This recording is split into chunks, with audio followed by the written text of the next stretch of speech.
What's up guys, LQ here with the LQ Review. Thank you so much for joining me here at my YouTube channel. This is where we talk about all the geeky, nerdy stuff that we love to talk about. Movies, video games, comic books, and TV shows. And right now, I'm going to give you guys my thoughts on Expedition Bigfoot, Season 2, Episode 4. And this one had some interesting stuff happen in it. Now, I appreciate the many of you who have been chiming in with your thoughts on Expedition Bigfoot and some of the research and some of the sleuthing that you've been doing. And I think that's fantastic. And I'm not being sarcastic. I legitimately appreciate, some of you writing in saying it's a hoax. Some of you writing in saying this isn't how you properly hunt for Bigfoot, etc., etc. And I've even got some messages from people who are enjoying the show. So all that is great. Keep them coming, because one of the things I really enjoy about shows like this is the conversation. So whether or not they are staging things, whether or not they're just straight up hoaxing things, I chime into shows like this primarily for the entertainment value. And the reality is that, for the most part, I'm entertained by this show. The last couple episodes have been a bit of a letdown because not really much of anything has happened. But this episode was at least interesting. There's at least some interesting developments. They found an interesting tree structure. They got some interesting readings that say that, well, this is definitely primate readings that we're getting here. And yeah, this is stuff that's really easy to hoax and really easy to fabricate and really easy to just straight up lie about. But for whatever reason, I find it intriguing. But perhaps the thing that I found the most intriguing, that perhaps had the biggest hole in it, I actually found the picture of that hand with the claws coming out of it. I found that to be intriguing.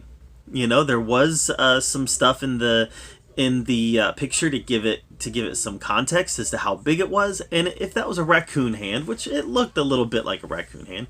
If it was a raccoon hand, then that was a monster raccoon. Let's just be real here. That was a big raccoon. But I always find it interesting. So first of all, let's just say that was a compelling piece of evidence, because it did look very much like a human hand. And, I've seen raccoons up close, and I know that their hands, they kind of have a human quality to them. But I did not think that looked like a dog's hand or a wolf's hand or anything like that. I thought that it had, some very much some human qualities to it. But here's the thing, and here's what always gets me in these shows when they're talking to witnesses. Well, my dog brought me this hand, and I thought enough of it to take a picture of it, but I didn't think that much of it, so I just threw it back in the woods. I mean, and then I'm going to contact the Bigfoot people. I don't know. It seems fishy. Am I right? Am I right or am I wrong? That seems fishy. I just threw it back in the woods. I took a picture of it first, but I threw it back in the wood. I don't know. I'm not a. If I would have thought enough of it to take a picture of it, I might have thought enough of it to maybe stick it in a Ziploc bag. I'm not saying I'm going to bring it in my house. Nah, but I might stick it in a Ziploc bag and put it in my shed and wait till the experts can come take a look at it. You know what I mean? I'm not going to be like, yuck, and throw it out in the woods and then call the Bigfoot people. Well, you're never going to find it now. It's like, thanks for nothing, right? So that's the type of thing that always gets me about these witnesses, is that there's always just enough deniability, right? There's always just enough, well, I had it, seriously, but now I don't. I took a picture, though. Check out the picture. It looks real, doesn't it? I spent a long time on that. I mean, I didn't spend any time working on that. Oh, gosh.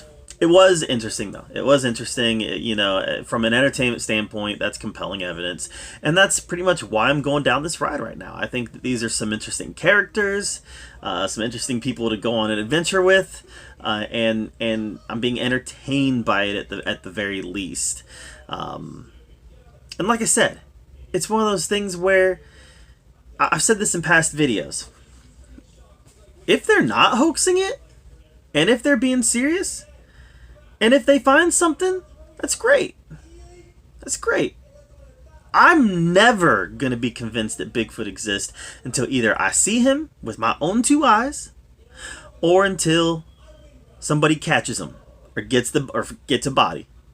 One of those has to happen. I have to see him with my own eyes. Someone has to capture him or kill him, or somebody has to get the body. Find a body somewhere. Those are the only three things that's going to ever convince me in the first place.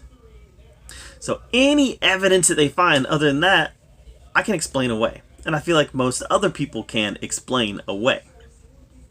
And sometimes the easiest way to explain it away is saying it's a hoax. You know, I do think, you know, one of the biggest defenses to the existence of Bigfoot is not everybody can be lying. Well, you're probably right. Not everybody can be. Most of them probably are. Most of them probably are. But you're right. Not everybody can be. A lot of them could be misidentifying something. Yeah, listen, guys. I want him to exist. I want Bigfoot to be out there. I do. I want Bigfoot to be out there. And that is why I love these shows. Because when they find evidence, when they find that footprint, or when they find that hair that can't be identified, or when they find the wood structure, when they hear the howling, or when they see claw marks on the tree, whatever it might be, when they see that stuff, it puts that in my head, right? Like, oh, maybe Bigfoot is real. Maybe Bigfoot is real. Because I want him to be. I want him to be real. But I'll never be convinced unless I see one of those three things. Unless I personally see it, see its body, or see somebody caught it. That's it. So yeah, this was an entertaining episode. They brought out some different evidence this time. You know, the heat pings that can only be a primate. the picture of the hand that conveniently I just threw back in the woods. And the wood structures, which we see wood structures all the time. And obviously those would be extremely easy to hoax or fabricate, but they're still interesting, right? Because if they are telling the truth, and if they're not hoaxing it, then something built it. And that's weird. But after a couple episodes that weren't so good, it was nice to get back to an episode that at least entertained me. And that's where I was at on Expedition Bigfoot, Season 2, Episode 4. But that being said, what did you guys think of this episode?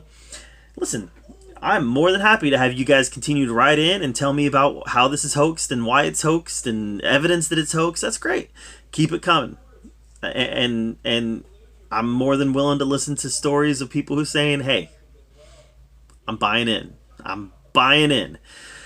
For me, you know, I'm kind of leaning with the guys who are writing me saying it's hoaxed. And, you know, they've definitely presented some very good evidence that it's hoaxed.